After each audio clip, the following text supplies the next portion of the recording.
Bom, bom dia, pessoal. Então, a partir de agora, estou gravando, tá? Para deixar claro. Então, acho que a gente já pode estar começando, beleza? Então, basicamente, eu vou dar aqui um overview do que tem tá por vir. Vou apresentar ali o currículo da galera, tá? Dos palestrantes, quem é que vai comandar a mesa. Então, vamos lá, tá? Então, primeiramente, olá a todos. Sejam muito bem-vindos aqui ao nosso primeiro evento, né? Rotas de Produção. E a gente do Nubep, a gente está muito feliz em ter vocês aqui, né, com a gente. Então, só para dar um overview aqui para quem não conhece, tá? O Nubep, ele é o núcleo da Bahia de Engenharia de Produção, de estudantes de Engenharia de Produção. Então, é basicamente estudantes que se uniram, né, em prol de ajudar a comunidade, de ajudar a galera que está começando, de promover esses momentos de conhecimento técnico e desenvolvimento de competências ali na área, tá? Então, basicamente, eu sou a Manuela, tá? E hoje meu objetivo é apresentar o nosso evento e dar um overview dos nossos participantes. O tema de hoje vai ser agro e petróleo, então, com pessoas que já são formadas em engenharia de produção e que atuam na área. Então, nesse primeiro momento, eu vou apresentar quem é que vai comandar a mesa redonda, tá? Que vai ser a Fabiana. Então, eu vou dar um overview ali do currículo da Fabiana, para vocês entenderem e conhecerem um pouco.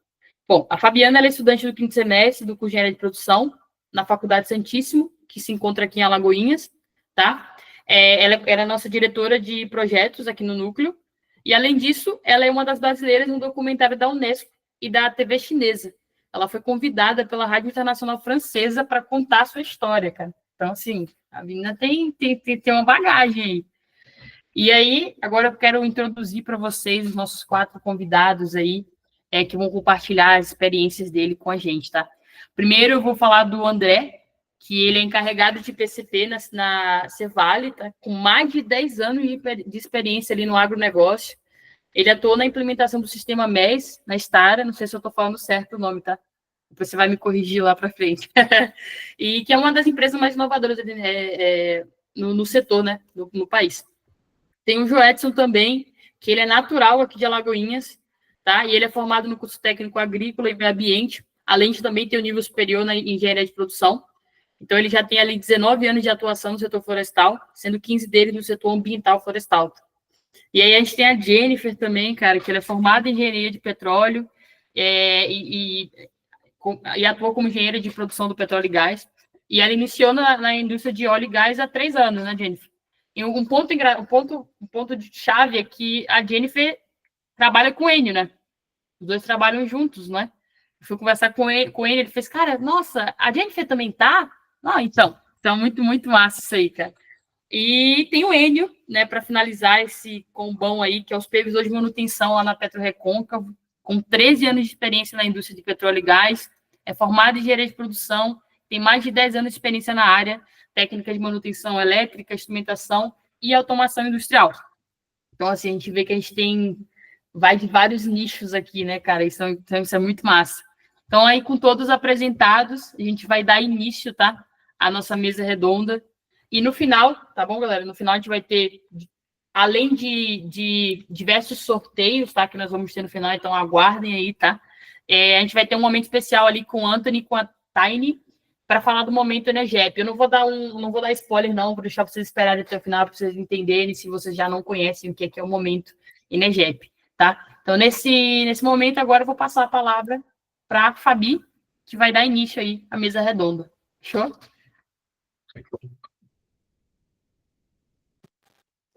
Olá, bom dia, pessoal. A minha chamada caiu, eu perdi a entrada, mas estou aqui com vocês. Bom dia, quero cumprimentar a todos da mesa, a todos os presentes. Quero e venho reafirmar que vai ser um momento, vários momentos de muito aprendizado, de ricos conhecimentos compartilhados com profissionais da engenharia de produção que seguiram ramos de agro e petróleo, gás e petróleo. Então, é incrível como a engenharia de produção, ela tem diversos segmentos, ela te dá uma gama de possibilidades de atuação. Então, com o que você mais se identificar, com o que você mais gostar, você pode começar a atuar nela e ter grande sucesso. Então, os especialistas, os profissionais que darão suas respostas com base em suas experiências, seus conhecimentos, vão agregar muito na nossa trajetória, principalmente de nós estudantes que ainda estamos caminhando e decidindo qual vai ser o nosso futuro profissional. Então, muita honra, muita felicidade e vai ser uma manhã incrível. Eu vou dar início às perguntas, vou fazer um questionamento a todos os palestrantes, que é sobre, de acordo com o site AgroPlanning, a manutenção preditiva e inteligência artificial podem reduzir custos de manutenção entre 10% e 25% e diminuir o tempo de inatividade em até 45%, segundo a FAO, que é uma organização das Nações Unidas para Alimentação e Agricultura. Basicamente, também especialistas do ramo afirmaram sobre. E, além disso, de acordo com o site Mauá, um coordenador do curso de Engenharia de Produção do Instituto Mauá de Tecnologia IMT, David Garcia, afirmou que o engenheiro pode atuar como controlador de processos, de parâmetros do processo. A partir disso, de acordo com suas experiências óticas, expliquem como a engenharia de produção pode contribuir para a redução dos custos e a melhoria da qualidade na produção agrícola e no petróleo, no ramo de petróleo e gás. Essa pergunta é aberta a todos, então quem quiser dar início pode começar. Se sintam à vontade.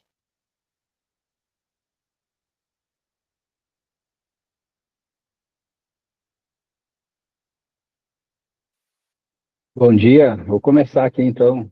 Ah, Primeiramente agradecer aí o convite, né, de poder estar aqui. Assim, para iniciar a conversa, a engenharia de produção, assim, para mim, ela tem um papel central, né, porque ela atua como elo, né, entre a tecnologia, pessoas e processos. Então, no fundo, o engenheiro de produção, ele é quem traduz a estratégia em melhorias práticas, né, em melhorar a eficiência, em melhorar a qualidade, indiferente de qual seja o setor, né? Seja agro, seja petróleo, seja gás, né? No meu entender, né?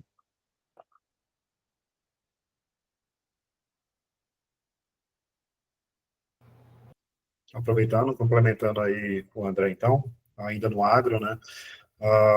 Eu, desde quando eu me formei, eu sempre trabalhei no agro, né? Então, no setor de florestas.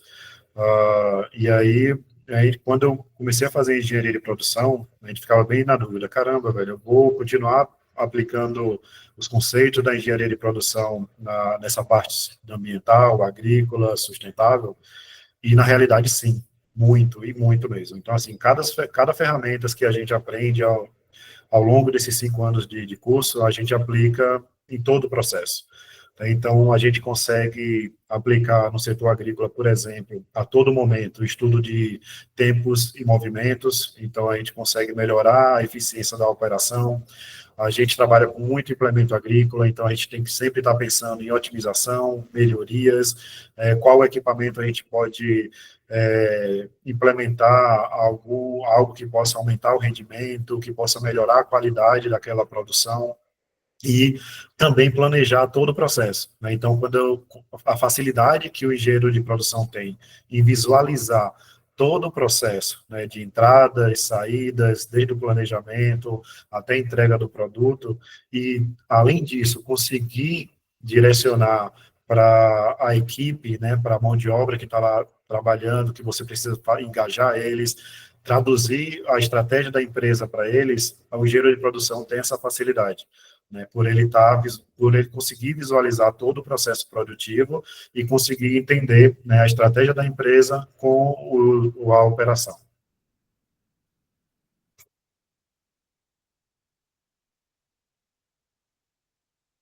Eu vi uma pergunta ali, se consegue aplicar o Lean no agro, né? Não só consegue, como deve aplicar no conceito atual hoje moderno. Por quê? Você pega ali, vou dar um exemplo, a base do Lean, né? Se você pegar a casa Toyota ali, qual que é a base da casa Toyota? É o 5S. Se você analisar que uma colheitadeira hoje está na faixa de 5 milhões e você não tiver a base, que é um 5S bem implementado lá na fazenda, eu tive a oportunidade de trabalhar no Grupo Itaquerê, que é ali em Primavera do Leste, que eles tinham lá colheitadeiras de 5, 6 milhões de reais lá para coletar algodão. Se você não trabalhar o conceito de organização, de limpeza, de manutenção, que é a base da casa Toyota, você não tem nada para cima. Então, já começa com a estrutura da casa Toyota ali, que é o 5S, para aplicar o Lean no agro, né?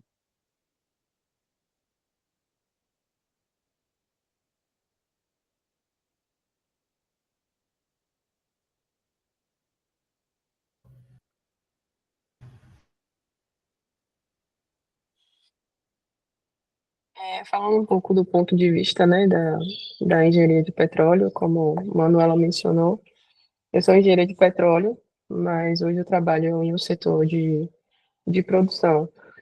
Então, o que eu posso dizer é que eu não peguei a base da engenharia de produção da faculdade, né? Eu peguei a engenharia de petróleo e apliquei dentro da minha função hoje, né, como engenheira de produção de petróleo, os meus conhecimentos de engenharia de petróleo e qual que é o meu objetivo como engenheiro de produção, né?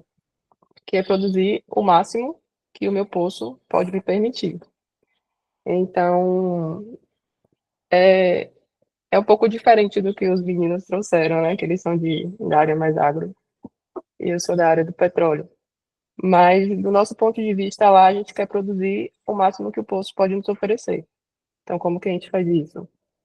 A gente aplica o melhor método de elevação artificial, a gente é, identifica-se os nossos pontos, né, tanto do fundo do poço até a estação, tem a capacidade de receber essa produção, se está tudo bem otimizado. Então, eu acho que é mais sintetizado. Não tem, não tem tanto essa base que eles tiveram, né? Não vou dizer que é mais simples, porque petróleo é difícil. Tem que entender do É, petróleo para fazer isso. eu acho que todo o Mas processo tem suas expertises, né? isso, isso, exato. No meu caso, a minha expertise é o petróleo, né? E o que eu aplico é o que eu quero produzir o máximo para a gente ganhar mais, para a gente vender mais. No caso, nós ali no agro, que eu acho que o Joedson também pode complementar, nós temos uma complexidade tão grande quanto, porque você trabalha com um organismo vivo. Então, você tem todo um manejo, você tem todo um tempo que você tem que responder de forma ágil, e aí entra o Lean para Hum, auxiliar nisso, né? Você pega ali, eu hoje trabalho com produção de semente, então você tem que trabalhar de forma onde você mantém a rastreabilidade, você mantém a performance, porque nesse momento agora aqui na UBS, eu estou trabalhando com tratamento de semente industrial. Então, eu não posso antecipar muito o tratamento, porque o próprio tratamento que é para potencializar a semente também agride a semente. Então, tem que ser tudo no tempo exato, no momento exato. Então, tudo tem suas particularidades, né? E quando você fala no hum, Lean, eu falei no 5S, você vai ter ali conceitos básicos, por exemplo, eu acho que lá na engenharia do petróleo você também pode aplicar, que seja um Kanban para ter um produto lá, para não faltar na hora de executar a operação, né? Isso a gente aplica no agro também. Isso, André, acho que isso traduz exatamente. A gente trabalha muito com organismos vivos, né? Então, por exemplo, no meu caso, a gente trabalha com florestas. Então, a gente produz mudas para levar ela para o ambiente externo, que sofre vários fatores climáticos. Então, você tem incidências externas que nem sempre são controláveis, né? Então, você às vezes tem um solo ali que você precisa fazer uma correção, às vezes você tem uma chuva, você tem um evento climático que não é controlado, e aí você mas como prever isso? Como a engenharia de produção consegue aplicar ferramentas para isso? Né? Então, a gente consegue fazer um mapeamento de processo, consegue fazer análise de risco, para poder identificar todos esses possíveis passivos, né, que pode acontecer no empreendimento florestal, no empreendimento de petróleo, no empreendimento, qualquer tipo de empreendimento, numa indústria. Com essa análise de risco, a gente consegue mitigar os problemas que vão acontecer. Como eu falei no início, né, a vantagem no engenheiro de produção de conseguir enxergar, né, tudo isso, de conseguir abranger a sua área de atuação, que traz uma facilidade melhor. Então, isso, para mim, me trouxe uma facilidade de conseguir agir mais rápido, desde um processo de licenciamento, né, que é um processo mais burocrático, mas a gente consegue intermediar através de conseguir explicar tecnicamente para o órgão fiscalizador como vai a produção, a forma que ele está mitigando para produzir com menos resíduos, com menor impacto. Então, a gente conseguir desenhar isso e poder demonstrar, isso facilita muito, né, para as pessoas que não entendem como aquele processo produz, como aquele processo impacta, como os riscos externos vão influenciar a minha produção, né, e por a gente estar com florestas plantadas, né, ao longo de municípios diferentes, municípios que às vezes chove 400 milímetros por ano, outro que chove 1.200, 1.500 milímetros por ano. Então, assim, é uma influência grande que a gente tem que estar controlando. Por isso que a gente precisa de pessoas com maior expertise também, né? Pessoas que são engenheiros que realmente estudam somente para aquilo. Engenheiros florestais, engenheiros de biotecnologia, biólogos, para poder nos auxiliar a tomada de decisão, né, da melhor forma possível. O Joedson comentou algo ali, como eu tive essa experiência em fazendas, eu acho que é pertinente comentar, né? A gente brincava na fazenda lá que no Brasil tem duas coisas que é certeza que dá cadeia, né? É crime ambiental e não pagar pensão. Então, o engenheiro de produção ele tem que ter essa visão sistêmica de olhar toda essa parte de risco, tanto de lei, né, quanto de processos de produção em si, né? Eu acho que é aí que te diferencia o engenheiro de produção. Bom dia, pessoal.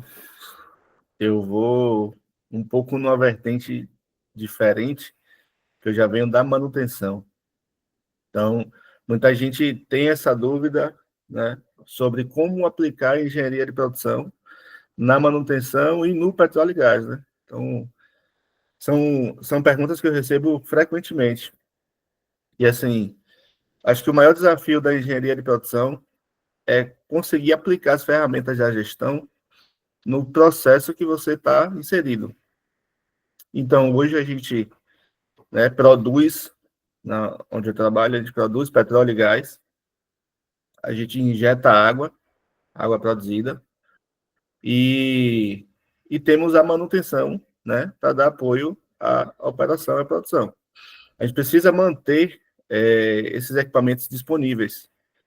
E para isso acontecer, a gente precisa estar sempre aplicando essas ferramentas da gestão, para a gente calcular a vida útil do equipamento, para a gente determinar as atividades que serão executadas, quais são os planos de manutenção que a gente vai executar. Então, tudo isso a gente precisa da engenharia para estar ali dimensionando, para estar ali, né, preparando essas informações, essas etapas da tarefa, para a gente conseguir executar com qualidade e confiabilidade. A gente também tem, né, uma gestão de padrões de calibração. A gente precisa calibrar os nossos equipamentos padrões para poder fazer uma calibração em campo confiável, né, com confiabilidade. E isso a gente tem que ter essa gestão, né, para prazo de calibração RBC, todo esse detalhamento é feito pela engenharia, né, criação de plano de manutenção. Então, a inserção da engenharia de produção na manutenção é de relevância muito grande por conta dessa necessidade de gerir e aplicar essas ferramentas.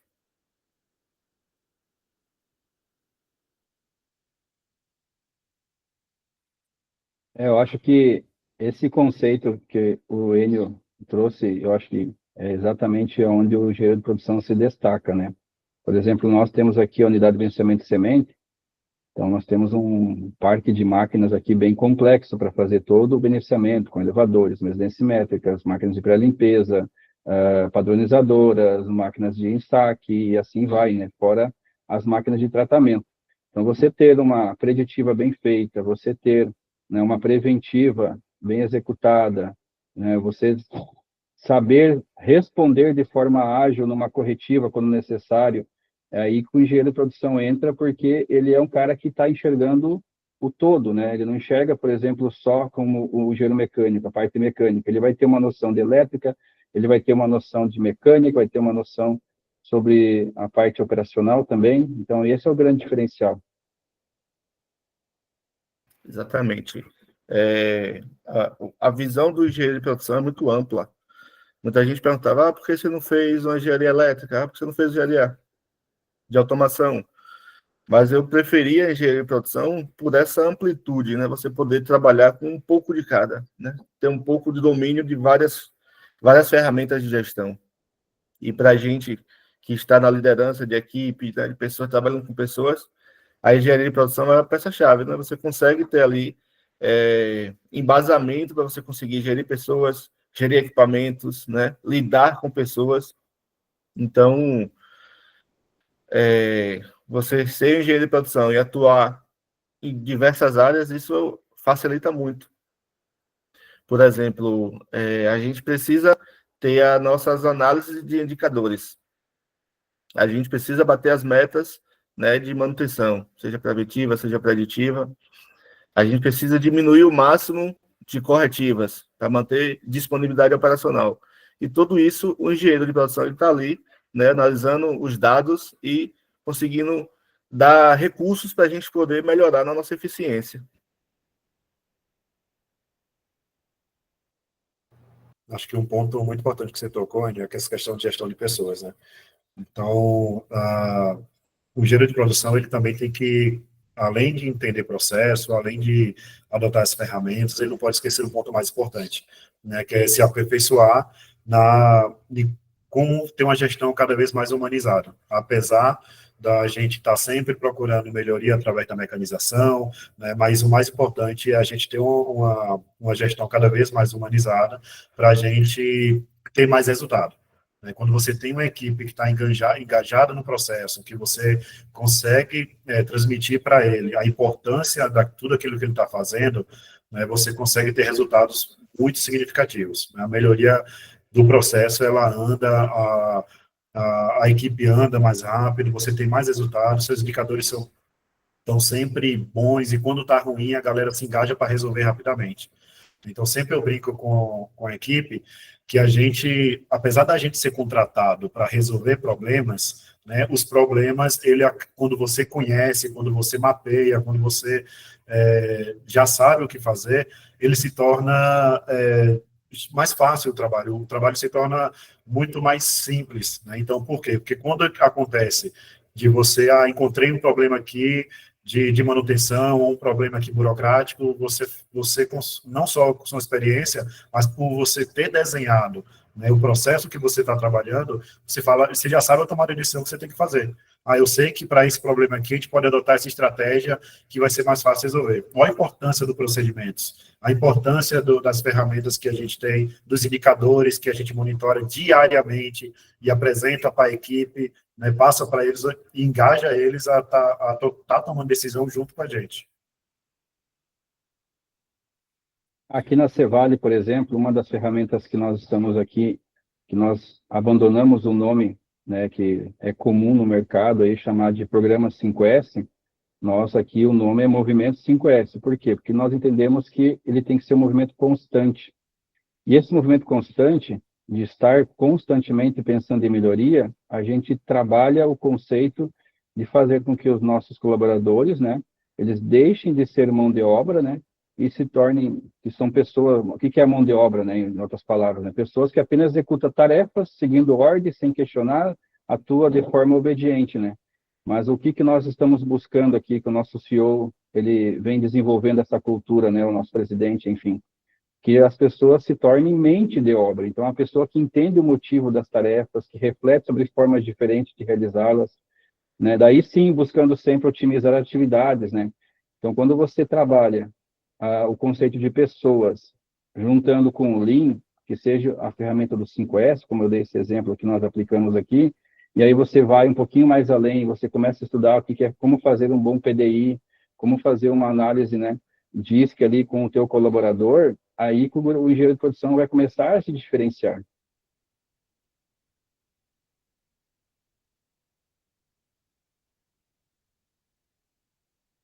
Boa. Exatamente. É uma questão muito interessante a questão da melhoria contínua, do Lean, desses conhecimentos tecnológicos de melhoria contínua, porque é muito pedido no mercado atualmente, né? Se nós vamos ver na descrição do LinkedIn, por exemplo, não é somente o engenheiro de produção, mas todas as engenharias ela precisa daquele acompanhamento da melhoria contínua, é um diferencial no mercado realmente, como até o André falou. Então, não é apenas pensar numa melhoria dos processos, da parte material, mas também numa melhoria de relações dentro da empresa, sabe? O engenheiro, ele não é apenas aquele que fica em um canto reservado, mas é aquele que tem uma equipe, uma liderança. E é muito interessante ouvir os presentes dos palestrantes falando a respeito disso, a respeito da importância de colocar os conhecimentos, mesmo que a Jennifer tenha cursado primeiro a engenharia de petróleo e ter colocado ali os conhecimentos de engenharia de produção, elas se interligam por algo em comum. A questão da melhoria contínua, redução de custos, como isso está sendo implementado dentro de uma empresa no ramo de postos, de petróleo e gás, do agro. Então, é muito interessante saber a respeito disso. Então, quais outros conhecimentos dentro, sabe, que pudesse dizer que utilizou da engenharia de produção dentro dos setores de vocês?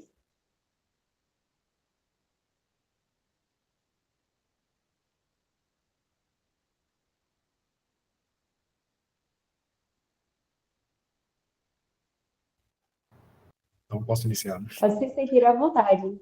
Tá. Assim, todas as ferramentas que a gente acaba aprendendo, né, aos pouquinhos lá no curso, a gente consegue sim aplicar ou indicar para outros setores aplicarem, né? Então, vou citar alguns exemplos aqui. O Six Sigma, né, que é uma das ferramentas ligadas também à eficiência operacional, né, à produção, mas que ele consegue reduzir custos, reduzir riscos, reduzir despesas. Tem o MASP, né, que a gente consegue mapear todos os processos. O Ishikawa, por exemplo, que a gente consegue encontrar um problema, investigar e fazer com que ele não ocorra mais, né?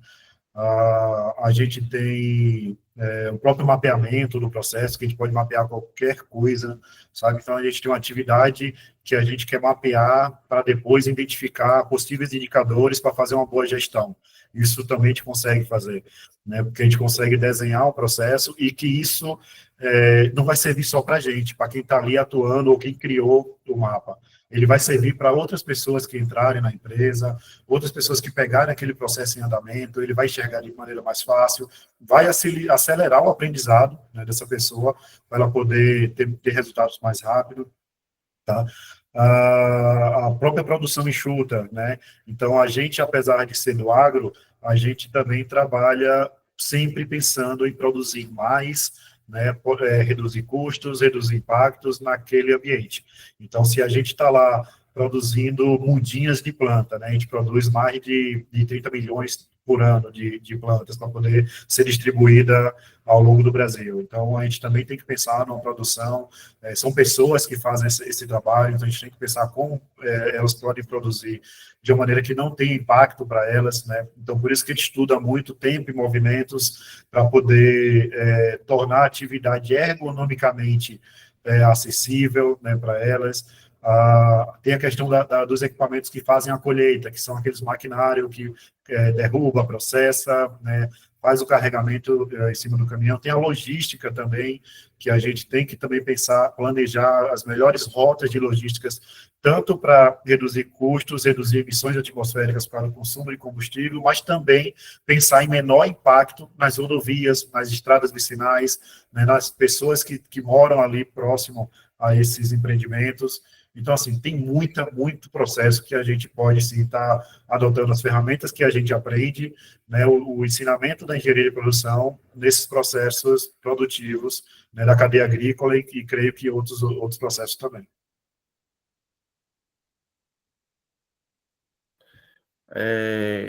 A gente costuma utilizar diariamente as ferramentas de gestão, né? Porque facilita muito a análise de dados, né? Análise de falhas, e uma coisa que a gente tem lá como principal atividade é a gente analisar as falhas. A gente usa muito o 5W2H para fazer análise de falhas, né, saber o porquê que aconteceu aquela falha, né, para a gente poder entender e gerar plano de ações. né, para poder aumentar a disponibilidade do equipamento, né? Quando a gente fala de operação e manutenção, a manutenção sempre tem que estar gerindo suas ferramentas para aumentar sempre a disponibilidade operacional. Quanto mais quanto mais você mantém operacionalmente rodando sem problemas, mais a gente produz. Então, a gente usa muito as ferramentas, por exemplo, Pareto, né? A gente precisa ter ali o 80-20, executar 80% de preventiva e, no máximo, 20% de corretiva. Os custos de uma corretiva é muito mais alto do que uma preventiva. Você prevenir é muito mais barato do que você corrigir. Então, a gente precisa ter essa gestão para a gente estar sempre ali trabalhando com os custos reduzidos e melhorando nossa produção. Falando um pouco, né, da parte da produção de petróleo, o que a gente tem como indicador, né, de produtividade lá seriam os testes de produção, né, a gente está testando os poços dependendo da criticidade do poço, de 5 em 5 dias, ou para cumprimento de prazo técnico da ANP, né, que é o nosso órgão regulador, 30 a 42 dias. Então, a gente analisa esse teste de produção, se esse poço realmente está produzindo o que a gente espera. A gente acompanha o monitoramento de pressão e vazão, faz diagnósticos de problemas de poço. Então, se o meu poço não está produzindo aquilo que eu preciso, aquilo que eu espero, o que é que está sendo feito? É o método de elevação artificial que eu utilizei, que não está sendo adequado, ou realmente aquilo que o poço produz? É o máximo que ele está me dando? Então, a gente olha por esse ponto de vista também de otimização de produção. Se eu posso produzir mais, eu vou produzir mais. Então, é a minha bomba de fundo que está com problema. Eu vou entrar com a sonda, né? A gente chama a sonda para trocar a bomba para uma bomba maior.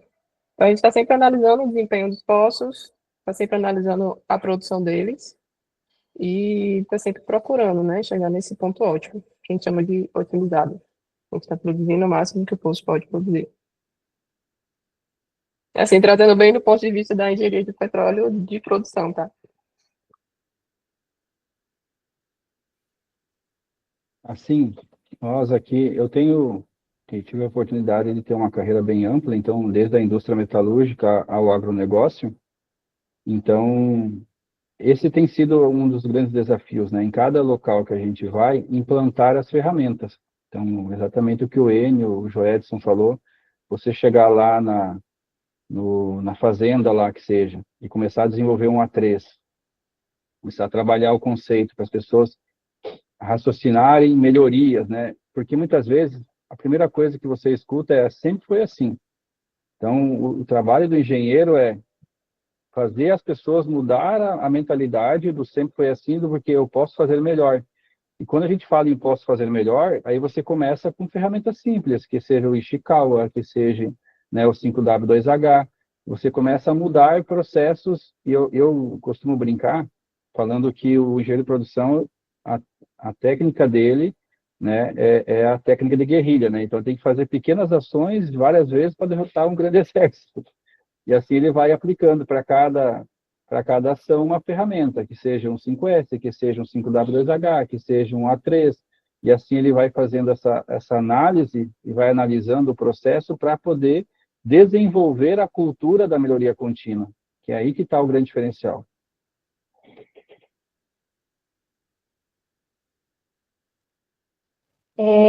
É muito interessante as perspectivas de diferentes ramos e diferentes experiências, e dando até prosseguimento sobre a questão da implantação de ferramentas, da importância desses conhecimentos na prática. André Luiz, por favor, a próxima pergunta é para ti. O senhor já atuou na implantação do sistema MES, que é Manufacturing Execution System, na empresa considerada uma das mais inovadoras do setor do país, a Stara. Quais foram os principais desafios enfrentados na implantação do sistema MES em plantas de produção agrícola e quais foram os benefícios dessa implantação? Pode ficar à vontade. Perfeito. Deixa eu só... Essa é uma pergunta complexa, e a gente tem um tempinho ali. Deixa eu botar rodar aqui para não extrapolar, porque ela é bem complexa mesmo. Enfim, deixa eu passar aqui só um pouquinho. Primeiramente, como eu já me apresentei antes, agradeço a oportunidade de estar aqui com vocês, né? Hoje eu sou encarregado de planejamento e controle de produção aqui na unidade de beneficiamento da Cevale, né? Tive a oportunidade de participar diretamente da implantação do sistema MES na Stara, né? Onde aprendi muito ali sobre tecnologia, sobre cultura, gestão industrial, né? E hoje eu quero trazer essa vivência prática para vocês aí, mas se vocês me permitirem, eu estou aqui na sala de reunião da Cevale, né? Para honrar aqui onde a gente está, né? Eu quero também só contar um pouquinho sobre o que é a Cevale, né? Antes de falar sobre o tema central, quero apresentar um pouco a nossa cooperativa, né? Ela nasceu em 1963, com 24 agricultores, né? Então, e desde então, ela vem construindo uma trajetória aqui que é muito interessante, é marcada por inovação, por resiliência, por uma visão de futuro, pelo nosso presidente, e hoje ela é a segunda maior cooperativa agroindustrial da América Latina, né? Então, está presente em diversos estados aí, mercado internacional no Paraguai, atua com grão, semente, proteína animal, pescado, só na parte de pescados do filé de tilápia, para vocês terem uma ideia, 65% todo o filé de tilápia vendido para os Estados Unidos é produzido pela Cevale, né, e laticínios e assim por diante. Então, é um orgulho fazer parte dessa história aqui, né, e agora, mês passado, em agosto de 2025, a Cevale lançou, né, o Instituto Cevale de Inovação e Impacto Social. Então, isso é uma coisa muito bacana, assim, que eu gostaria de compartilhar para vocês recém-formados, engenheiros que vão se formar, engenheiros da produção, né? Então, esse instituto, ele nasce com um modelo híbrido, né, que é unindo ciência, tecnologia e impacto social.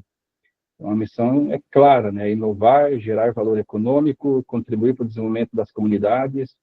Então, essa iniciativa mostra como a cooperativa, né, está olhando para o futuro e integrando a tecnologia e responsabilidade social, né? E aí a gente entra agora na pergunta especificamente, né? Então, o papel da inovação, né? Porque para falar de toda essa estrutura aí, a inovação não é apenas tecnologia, né? Não é só o MES ali. A inovação também ela é cultura, como eu disse antes, de pessoas, de processos. Então, toda mudança ela gera dúvida, gera resistência. Será que vai funcionar? Então, cabe aos líderes, né, a liderança, comunicar, mostrar ganhos, criando uma confiança, né, passo a passo, que aí você começa a estruturar para fazer a mudança cultural, que aí foi o que nós encontramos lá na Stara, né? O que a gente fez? Quando a gente chegou lá na Stara, na época, era desafiador. Nós imprimimos, só para vocês terem uma ideia, no PCP, eu comecei lá como analista de PCP, nós imprimimos cerca de 5.000 ordens de produção por dia, que circulavam em papel por toda a fábrica, né? Então, as informações eram desencontradas, cada setor tinha números diferentes, então, o setor de usinagem tinha uma informação, e o PCP ainda era uma estrutura pequena demais para o tamanho da operação, então, o meu primeiro passo na época foi, para começar a desenhar essa questão do MES, foi organizar manualmente, criar planilhas no Excel, registrando ali o que a gente chamava de status de produção, definir o atraso. Então, esse foi o início da mudança, né, lá na Stara. Então, literalmente, eu tive que ir lá na solda e começar a catar a ordem no chão, começar a juntar, fazer apontamento, conferir peça, para aí você começar a dar um passo adiante, né, no amadurecimento cultural. E não se engane, assim, se você acha que eu digo que engenheiro de produção que não sabe trabalhar com Excel não é engenheiro de produção. Então, na época lá, a gente desenvolveu uma planilha, foi a nossa ferramenta de amadurecimento.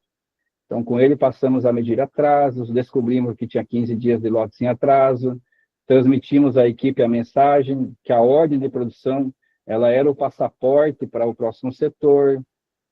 Por exemplo, na época nós tínhamos a integração, que era a pessoa entrar na indústria e receber uma imersão de cultura ali de um dia, mas não tinha ali sobre a produção em si. Então, nós colocamos na integração ali para que a pessoa entendesse a importância da ordem de produção, que ela é o documento, é o passaporte para o próximo setor.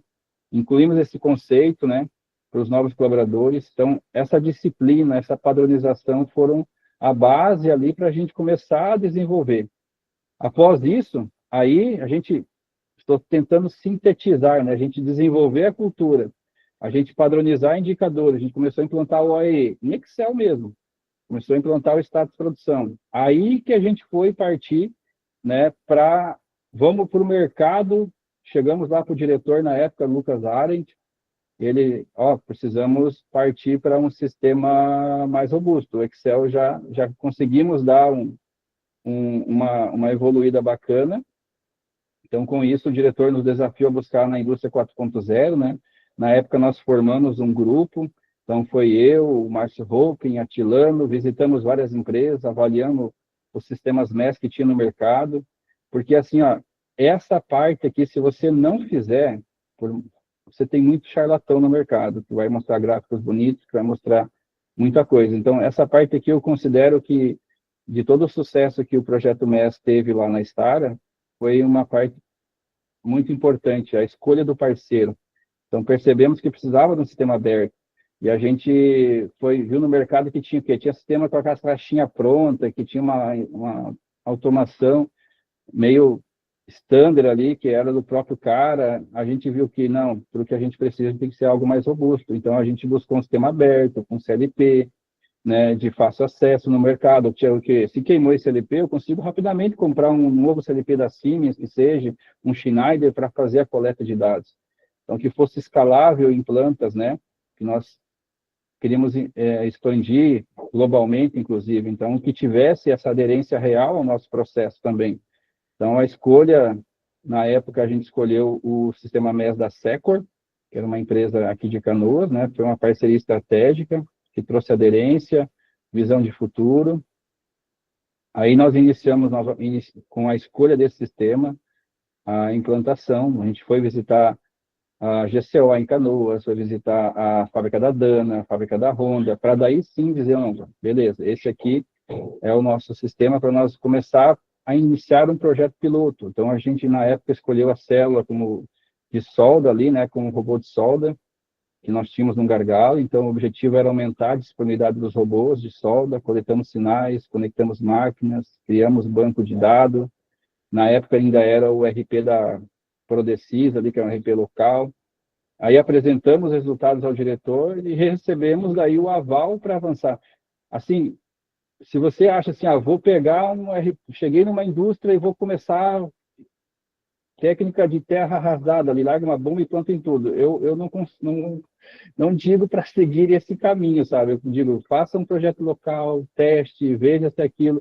Porque quando a gente fala em sistemas MES de porte, o investimento é altíssimo e o recurso é finito. Você vai gastar brincando ali numa planta 5, 10 milhões ali, se você vai partir para uma... Só lá na Stara nós tínhamos 200 aparelhos de solda, né? Então, a gente teve que fazer esse projeto, testar, porque se vai iniciar em tudo, é muito complexo se dar errado, né? Então, após o piloto, aí sim, nós partimos para a fábrica inteira. Aí começamos, que a gente, na indústria, na metalúrgica, a gente exige velocidade, né? Então, na época, a gente adotou o Scrum, né?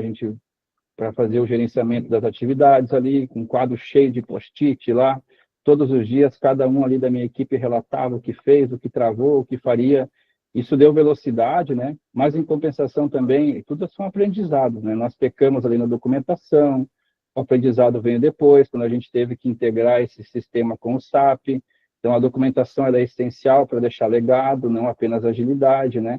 Mas o Scrum foi determinante ali para nós ter velocidade na implantação com a empresa de software, com toda aquela automação em si, né? Porque os desafios foram muito grandes.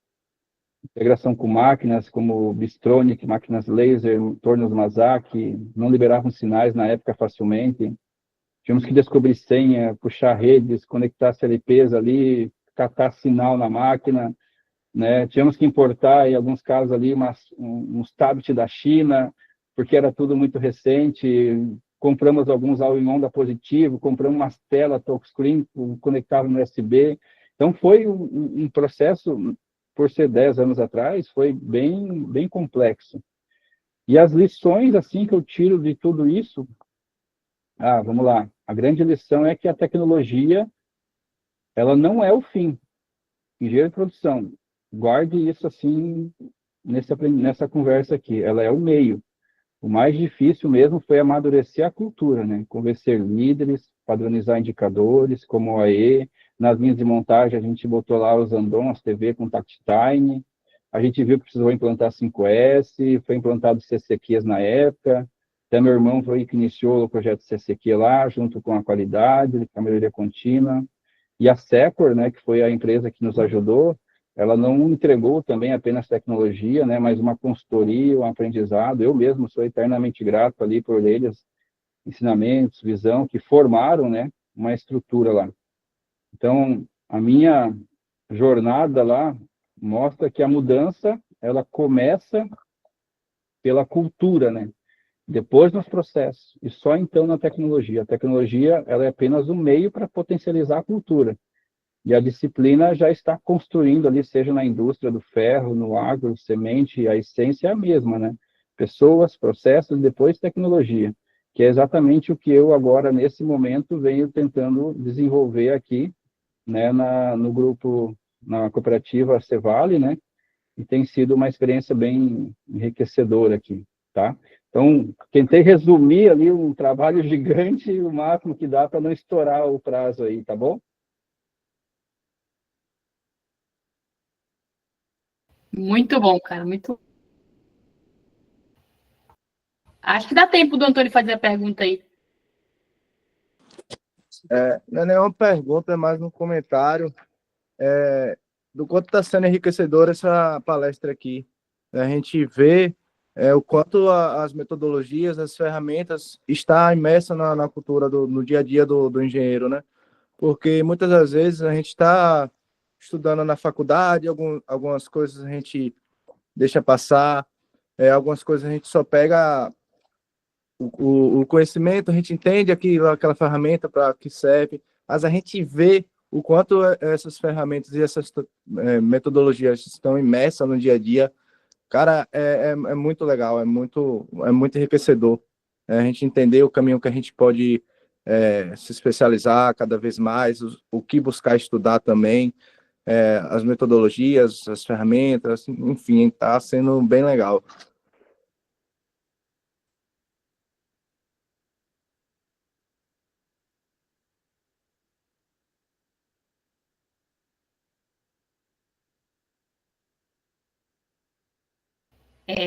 A Mi-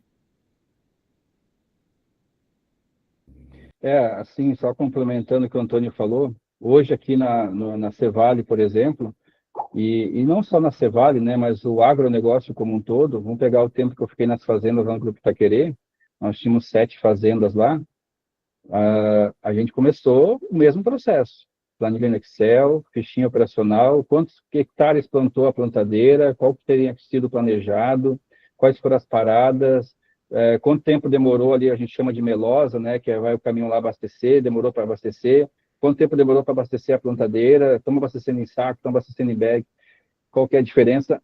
No momento que você começa a mapear esses processos, você começa a organizar isso, é a partir daí que você parte para a implantação de um sistema MES, né? Então, por isso que eu digo que a cultura, desenvolver nas pessoas ali, aqui, por exemplo, nesse momento na Cevale, eu estou implantando o OEE aqui no gargalo meu, né? Então, eu não estou implantando ele pelo MES, né? Estou implantando com Excel mesmo. O pessoal aponta ali, iniciei tal hora, encerrei tal hora, e com isso eu tenho uma cronoanálise ali no INSAC, né? Que seja na MACTSI, que seja no beneficiamento, para mim amadurecer a minha equipe, amadurecer o meu processo, para mim daí sim partir, já tenho uma corporação, né? Nós somos aqui a segunda maior cooperativa do Brasil, então 15 mil funcionários, existe toda uma hierarquia, gerente de unidade, gerente de departamento, diretor, para você levar um projeto, e assim, ó, eu, André, procuro buscar, quando me propor a fazer algo, né, tentar ser o mais assertivo possível, então é bom você modelar isso antes de você partir para um sistema, até para que você, quando for partir para o sistema, esse processo seja mais azeitado, entendeu? Você já passou por algumas experiências ali manualmente mesmo. Então, e no agro é mais desafiador, porque na indústria acaba sendo mais rápido, porque na indústria todo dia você tem que fazer ali, que nem eu disse, 5 mil horas de produção. Aqui no agro, eu tenho sazonalidade. Então, eu estou recebendo grão, depois eu estou beneficiando, depois eu estou ensacando, depois eu estou armazenando, depois eu estou tratando, depois eu estou carregando, e você vai fazendo por etapas, né? Então, no agro, e a mesma coisa é na fazenda, você vai plantar, você vai colher, você vai pulverizar, você vai fazer o manejo, então são etapas, né? Então, você tem que trazer essa cultura da indústria, e aí você tem que modelar. Não é fácil, não, mas é um processo de mudança cultural para daí sim você partir para a tecnologia, né? A tecnologia ela vai potencializar a cultura daí, como eu disse. Muito bom. É show de aprendizado. É incrível conhecer sobre implementados e desmistificar a imagem que nós temos, né, a respeito de uma implantação. André, uma das suas falas que eu gostei bastante também foi a respeito de que a tecnologia ela é uma utilização. O engenheiro de produção, ele que faz parte, o engenheiro que está ali, a pessoa que está ali coordenando, ela é muito importante para o processo. É só valorizada agora, né, a inteligência artificial, os meios tecnológicos. Mas onde está a mente por trás? Onde está aquele ser humano que está fazendo, aquela equipe que está dando tudo de si, né? Então, é incrível saber, parabéns. E ainda trouxe duas empresas falando super bem. Então, só gratidão em suas falas. Dando prosseguimento às perguntas, eu vou direcionar agora a pergunta para o Enio César, que é: o senhor é experiente no uso de CLPs, que são programáveis, na indústria de petróleo e gás. Inclusive, o site Mobility Foresight diz que o mercado brasileiro de automação e instrumentação em petróleo e gás, que engloba também os CLPs, está expandindo, está crescendo, né? Explique quais são as principais tecnologias utilizadas na automação industrial em plantas de petróleo e gás e como o engenheiro de produção deve manusear essas tecnologias. Vamos lá. Ótima pergunta. E eu vou contextualizar um pouco da realidade em que eu vivo, né? Hoje, a PetroRecôncavo ela tem 25 anos aqui no Brasil, trabalhando como especialista em poços maduros. Então, como é que tudo começou, né? Ela tinha a concessão para operar alguns campos da Petrobras, né? Onde ela era total responsável pela operação e manutenção. Então, em seguida, ela adquiriu novos campos, também da Petrobras, e pegou os campos meio que sucateados, né, para manter operando e melhorar, né, sua produção, sua eficiência. E aí entrou um desafio muito grande que foi a manutenção, para a gente pegar equipamentos sucateados, né, já fora de operação, equipamentos que não são mais fabricados, não existe mais sobressalentes. Como é que a gente vai manter esses equipamentos rodando e manter a eficiência operacional? Então, esse foi um desafio muito grande, né? A partir de que foram adquirindo outros campos, né? A gente foi ganhando know-how em cima disso e crescendo bastante, né? Evoluindo, na verdade. E quando a gente fala de petróleo e gás, a gente está falando de um setor que exige muito de segurança, confiabilidade e eficiência. Então, é justamente onde a automação industrial se torna indispensável, né? E para você ter uma eficiência, uma confiabilidade e principalmente segurança, não segurança só do processo, mas das pessoas. A gente precisa garantir a segurança das pessoas, né? A gente tem muitas pessoas trabalhando ali ao redor das instalações, tem o operador do campo, o operador da estação, tem os técnicos, os auxiliares, todo mundo que está ali envolvido naquele processo, né? Todos precisam estar seguros. E aí é onde entra a automação e a instrumentação, né, que trabalham juntas, é quem fazem essa segurança operacional funcionar. Tem os equipamentos que vão intercalar a planta, os equipamentos que vão informar se está com pressão alta, com pressão baixa. Então, quando a gente fala de manutenção, automação, A gente pensa segurança, confiabilidade e eficiência.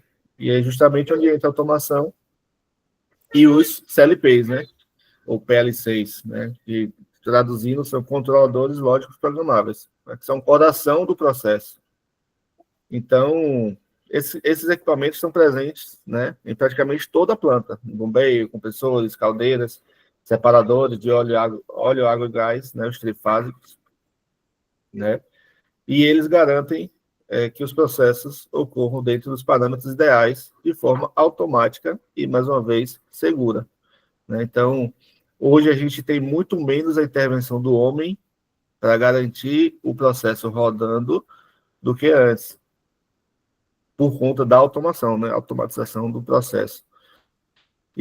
Porém, né, os CLPs eles não trabalham sozinhos, né, eles estão integrados a algumas tecnologias muito importantes, que dependem dessas tecnologias para funcionar bem e ter ali esse auxílio ao pessoal que está operando a planta, né, que são os supervisores, né, os escadas.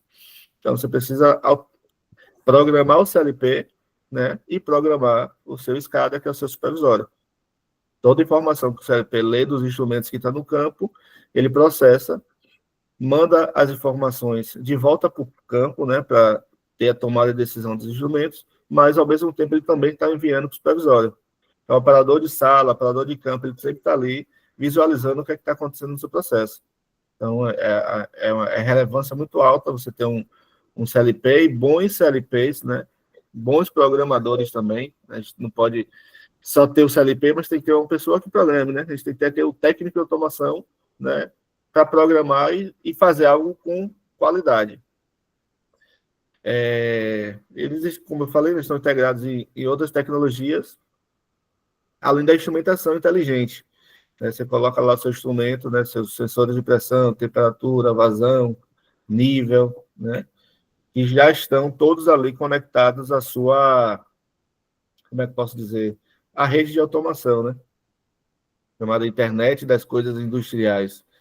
Mas não é uma internet que você vai lá acessar e receber uma mensagem lá no WhatsApp, né?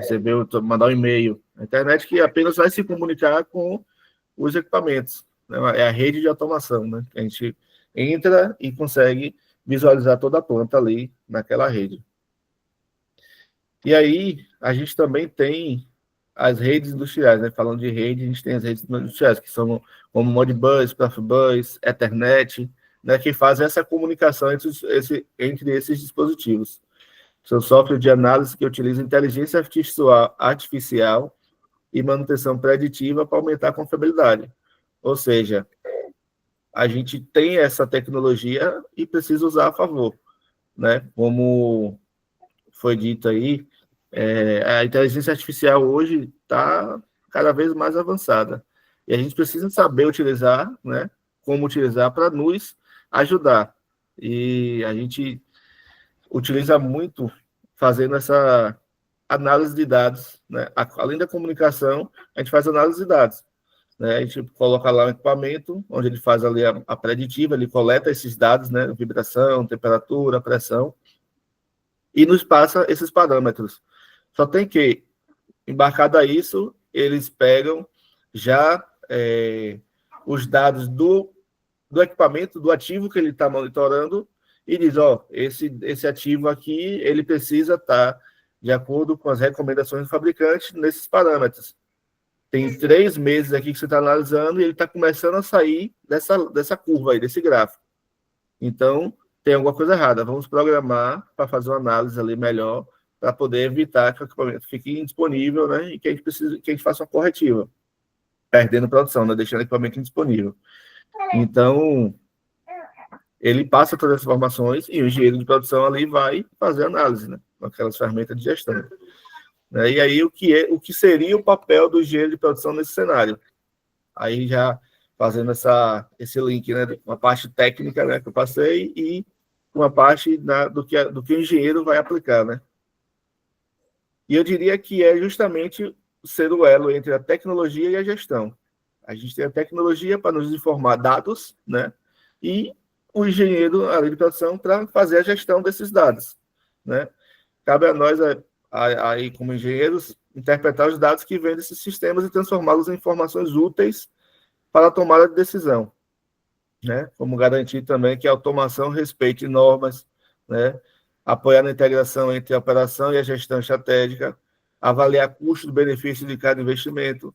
Então, tudo isso é, como eu falei no início, né? As ferramentas de gestão que são aplicadas ali à tecnologia, né? Nos favorecendo ali para poder ter tomada de decisão, ter análise de dados, redução de custos, redução de acidentes, de incidentes. Então, todo esse link entre tecnologia, né, e engenharia é algo que é feito ali minuciosamente pelo engenheiro de produção, inserido no processo da manutenção, né? Um exemplo prático, né? Em muitas plantas a gente tem os CLPs ali controlando, né, o sistema, né? Válvula de segurança, né? Uma válvula executa lá um shutdown, né? Teve uma pressão alta, né, uma vibração muito alta, tem um equipamento de segurança ali, um instrumento de segurança, né? Uma chave de pressão, alguma coisa assim, por exemplo, né? E ele vai lá e para a planta automaticamente. Não precisa do operador estar no campo ali o tempo todo para parar. Então, ele está garantindo a segurança do processo ali, né? E esses instrumentos estão ligados ao supervisório, permitem que sejam eventos monitorados à distância e em tempo real, que isso reduz os acidentes, né? Você consegue monitorar, ter a segurança e estar distante, não estar ali inserido no processo ali do lado de uma válvula, que pode explodir ali uma linha pressurizada, por exemplo, e você está lá distante só monitorando e avaliando a sua tomada de decisão. E aí evita paradas não programadas, aumenta o rendimento da produção. Então, essa é uma dos desafios aí da automação e da engenharia, né? Que não é apenas tecnologia, é uma aliada estratégica para tornar o setor de petróleo e gás mais seguro, né? Mais eficiente, mais competitivo. E o engenheiro de produção vai ter um papel fundamental em traduzir essas tecnologias em resultados para a empresa. É basicamente isso aí. Não sei se eu respondi a pergunta aí com clareza. Opa, bom demais. O Kaique tem uma pergunta aí para você. Bom, muito obrigado por essa... Tá conseguindo escutar? Positivo. Muito obrigado por essa publicação e dessa jornada, de como você aplica os seus conhecimentos de engenharia de produção nessa área. Mas tem uma coisa que eu também estou muito fascinado pelas tecnologias, eu tento estudar mais, principalmente a partir de análise de dados, tomada de decisão baseada em dados.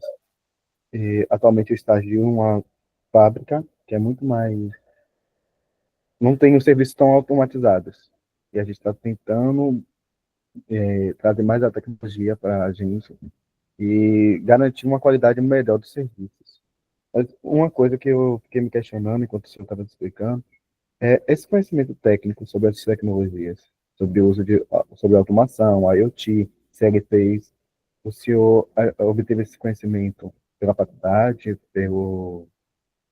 na indústria mesmo, trabalhando, ou foi algo que você teve que realmente buscar fora, fazer curso fora, uma pós-graduação, ou enfim, eu queria entender, porque é uma área que eu quero me desenvolver, eu acho que vale muito a pena, e só que eu fico um pouquinho perdido. Eu ainda estou muito no início do curso, eu não sei se eu vou ver isso durante a faculdade, ou se só vai dar uma pincelada por cima, eu ainda não sei como é que funciona. Eu queria entender como o senhor obteve esse conhecimento técnico mesmo. Então, a tecnologia, quando a gente fala de automação, né, instrumentação e automação, a gente já fala de tecnologia. Então, a tecnologia vem evoluindo diariamente, e à medida que ela evolui, a gente tem que acompanhar, né? A gente não pode ficar para trás. A gente trabalha ali diretamente com tecnologia, segurança de processo, né, com manutenção, a gente precisa acompanhar. Então, eu fiz alguns cursos técnicos antes de iniciar a faculdade. Eu priorizei, né, tive a orientação do meu pai, que também trabalha na área industrial, de primeiro fazer um curso técnico, para eu saber o que é que eu queria, saber se eu me identificava, né? Porque não adianta você fazer algo sem saber se você tem aptidão para aquilo. Você vai fazer, você vai parar no meio do caminho, ou você vai fazer, vai ser inserido no processo, né? Conseguir uma vaga, mas pô, não era isso que eu queria. E aí você perdeu tempo. Então, eu iniciei no curso técnico de instrumentação. Na época, era um curso que era dividido, ou você fazia instrumentação industrial, ou você fazia automação industrial. Hoje já é junto, né? Então, eu fiz instrumentação, depois eu fui para Salvador, né, me especializar em automação. Aí eu fiz automação, fiz alguns cursos de CLPs, né, fiz alguns cursos específicos ali para poder adquirir conhecimento mais focado naquilo. Fiz elétrica, né, tinha feito antes do curso técnico alguns cursos profissionalizantes, né, de eletromecânica, eletrotécnica, e aí fui passeando ali um pouco de cada área para eu poder entender o que é que eu tinha mais aptidão, que foi daí que veio a minha escolha da engenharia de produção, né? Como eu já tinha feito eletrotécnica, eletromecânica, instrumentação, automação, eu falei, pô, tenho um pouco de conhecimento de tudo, não sei tudo, não tem como saber tudo, mas eu conheço um pouco de cada área ali. Então, a engenharia de produção vai me ajudar a ter essa amplitude e visibilidade no que eu quero. Então, aí eu segui para a engenharia de produção, onde foi que eu me encantei com a área e as ferramentas de gestão, né? E aí eu comecei a me especializar na parte de gestão de manutenção, gestão de pessoas, e aí eu fui buscar um MBA, né, em gestão da manutenção, para ficar algo mais completo ali no que eu queria para a minha carreira. E aí, né, no dia a dia, você vai aprendendo coisas, você vai conhecendo pessoas, né, você vai fazendo aquele network, você vai fazendo um brainstorming, e você vai adquirindo conhecimento ali da área que você está inserido. Então, não basta só focar, vou fazer faculdade, vou fazer pós-graduação, vou fazer curso técnico, mas você precisa também das experiências de outras pessoas para você adquirindo o conhecimento ali. Você vai trocando ideias, tendo eventos como esse aqui, que você tem uma troca de conhecimento. A gente aqui, que é do Petróleo e Gás, a gente está conhecendo um pouco do agro, então tudo isso complementa, né? E quando a gente fala em tecnologia, se fala em IoT, né? A gente tem hoje a inteligência artificial para nos ajudar, só que assim, a inteligência artificial chegou aí quebrando barreiras, né? Fazendo coisas que muita gente duvida, só que assim, é muito novo. Então, lá atrás a gente não tinha isso. Então, hoje, para eu entender e conhecer a inteligência artificial, eu preciso estudar sobre ela. Preciso me especializar sobre ela para poder aprender e saber como utilizar, né, o que eu tenho de bom nela que eu posso aplicar no meu dia a dia. Então, sempre que você define o que você quer para sua carreira, você tem uma meta onde você vai seguir, existe, né, as etapas disso para você chegar onde você quer. E essas etapas é você buscar conhecimento e não parar, né? Sempre estar se atualizando. Show. É, é muito conhecimento para internalizar. É muito interessante ver como acontece a implantação desses, por exemplo, do CLPs, né, os controladores lógicos programáveis. Nós temos uma ótica quando vemos uma indústria de petróleo e gás, como aquilo acontece, como as pessoas conseguem se sentir confortáveis ali lidando com aquele tipo de material, mas não imagina o que está sendo preparado, feito para que aqueles danos sejam diminuídos ao máximo. Então, parabéns, Enio, parabéns pelas empresas adotarem esse tipo de medida, porque é extremamente importante, e entender também que é tudo questão também de prática. Se a gente não colocar em prática, a gente não vai conseguir entender. Tem pessoas que realmente conseguem compreender teoricamente e já assimilar, e outras não. Mas é importante ter essa rede, como o evento aqui, por exemplo, de pessoas, de profissionais que estão dando as suas falas, suas experiências, para a gente conseguir enxergar como a gente atuaria, como a gente faz. Será que realmente era o que eu pensava? Então, é muito incrível, é muito interessante. Parabéns mais uma vez. E dando prosseguimento às perguntas, eu vou agora direcionar para a Jennifer Pimentel, que é a senhora conhecedora de elevação artificial para cada poço produtor e atua nas empresas de sucesso da Bahia e do Brasil, referência desse segmento do campo de petróleo e gás, com forte exploração, produção e revitalização dos poços maduros. Considerando a importância da otimização da produção em poços de petróleo e gás, como a senhora avalia e define projetos de sistema de elevação artificial para cada poço produtor? E quais são os principais fatores que você leva em conta para garantir a eficiência e a produtividade desses poços? Pronto. Ótima pergunta, tá, Fábio? Eu vou começar iniciando de por que que a gente precisa de uma elevação artificial, né? Só para introduzir vocês, porque é necessário, né? Os poços, ao longo do tempo, ele perde a energia natural de produzir. Então, para que a gente não perca esse poço, né? O poço ele não consegue mais produzir sozinho, ele não tem mais força para produzir sozinho. É nesse momento que a gente aplica o método de elevação artificial. Então, a sua primeira pergunta é como que eu avalio? Como que eu avalio e defino, né? Qual vai ser o método de elevação artificial do poço? Eu trabalho em campo maduro, então eu já conheço o meu fluido, eu já conheço quanto que o poço produz de água, quanto que o poço produz de óleo, quanto que o poço produz de gás. Eu já conheço essa parte do campo, né? Que é o campo que eu estou trabalhando. Então, o que é que eu avalio além disso? Né? Já conhecendo qual que é o meu fluido, quanto de gás geralmente eu produzo. Eu vou avaliar a profundidade desse poço, inicialmente, e a vazão. Quanto de vazão está sendo esperado? Então, a partir daí, lá nós trabalhamos com 3 métodos de elevação, que é o bombeio mecânico, o bombeio por cavidades progressivas e o bombeio mecânico, bombeio por cavidades progressivas e o bombeio centrífugo submerso. São 3. BM, bombeio mecânico, BCP, bomba por cavidades progressivas e a BCS é a bomba centrífuga submersa. Todos os 3 métodos têm as suas particularidades. Então, o BCS, que é o bombeio centrífugo submerso, geralmente ele é aplicado em poços que têm alta vazão e pode ser aplicado em poços profundos. O bombeio mecânico ele é um método mais simples. Ele pode ser aplicado em poços de alta profundidade. Quando eu falo alta profundidade, eu estou falando de 3.000 metros e baixas vazões. E tem o nosso terceiro método, que é a bomba de cavidade progressiva, que é a BCP, que ela fica ali mais ou menos em um meio termo. Eu consigo ter uma produção média, dependendo, eu posso aplicar.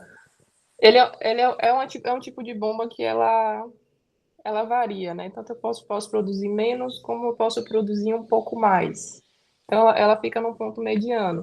Mas eu sei que eu não posso aplicar ela em uma alta profundidade. Então, por exemplo, como que eu vou definir?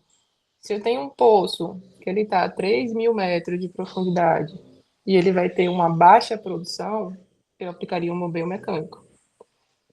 Se eu tenho um poço que ele está a uma profundidade mais rasa, a uns 900 metros, e eu vou ter uma produção mediana, aí eu posso avaliar talvez uma bomba por cavidade progressiva, talvez um bombeio mecânico. Então, de uma forma bem resumida, seriam esses os pontos que eu mais avalio para poder definir qual que seria o meu método de elevação. A sua outra pergunta é quais são os principais fatores, né, que eu levo em conta para garantir a eficiência e a produtividade. A eficiência, para mim, é eu garantir que o meu poço está operando e ele está operando de uma forma estável. Não só o meu poço, o meu campo, né, que são vários poços. Então, eu tenho uma bomba no fundo do poço que ela está operando no ponto ótimo. Perfeito. E eu tenho uma análise do meu fluxo de escoamento para garantir que não tem gargalos. Quando eu falo fluxo de escoamento, eu estou falando do reservatório ao fundo do poço, a cabeça do poço, que é onde recebe a produção, até a linha de escoamento que chega à estação. Então, todo esse meu processo ele precisa estar otimizado. Então, como que o fluxo ocorre? Ele ocorre por diferencial de pressão. Então, a minha pressão de reservatório é maior do que a minha pressão do fundo do poço. Então, eu tenho um ΔP, um diferencial de pressão. A partir do momento que eu tenho um ΔP, eu vou ter um escoamento, eu vou ter um fluxo de líquido. O meu outro ponto de ΔP é do fundo do poço à cabeça do poço, a superfície. Também preciso ter um ΔP para que aconteça esse escoamento. E da cabeça do poço até a estação. Então, todo esse sistema precisa estar otimizado para poder garantir E eu tenho que ter uma bomba que está operando de forma no ponto ótimo dela. Então tem esses dois pontos, né? Para mim, é uma operação estável. E a parte da produtividade é eu extrair o máximo dentro dos limites do reservatório e da bomba. Então, eu tenho uma bomba no fundo do meu poço. Eu preciso garantir que, sim, ela tem que produzir o máximo que eu posso, mas ela também precisa estar em uma condição de segurança. O que seria essa condição de segurança? Nós temos aqui os 3 metros de elevação, e 2 metros de elevação são muito sensíveis a ficarem secos. Quando eu falo seco, a bomba está rodando, mas não tem fluido para ela levar. Então, isso pode danificar a bomba. Para eu deixar ela em uma condição de segurança, eu preciso que ela esteja com uma coluna de fluido acima dela. Então, eu tenho uma coluna de fluido de segurança acima da minha bomba e eu estou produzindo. Por exemplo, um método de elevação como a BCS, que é o bombeio centrífugo submerso. Eu trabalharia com uma coluna de fluido de segurança de 100 metros. Então, se eu já estou nessa coluna de 100 metros e eu estou produzindo, eu já cheguei no meu ponto máximo de extração, dentro dos limites do reservatório e da bomba de fundo. Então, a ideia é mais ou menos essa. Em relação a como que a gente sabe qual que é a coluna de fluido que está no poço? Existem operadores de sonolog que fazem registros acústicos no anular do poço, que é onde a coluna de fluido fica, e aí a gente verifica aonde é que está essa coluna. Se a coluna está muito alta e se a coluna está muito baixa. Se a coluna está muito baixa, está fora do nível de segurança, a gente desacelera a bomba. Se a coluna está muito alta, eu quero que ela chegue a um determinado valor de altura, aí eu aumento a velocidade da bomba. E aí eu vou variando até eu chegar no ponto que eu quero, que é um ponto de segurança, onde eu consiga produzir o máximo. Então, acho que deu para responder, ficou claro, né? Porque não é uma área muito conhecida. Com certeza. Eu tô a fim de fazer umas perguntas para você.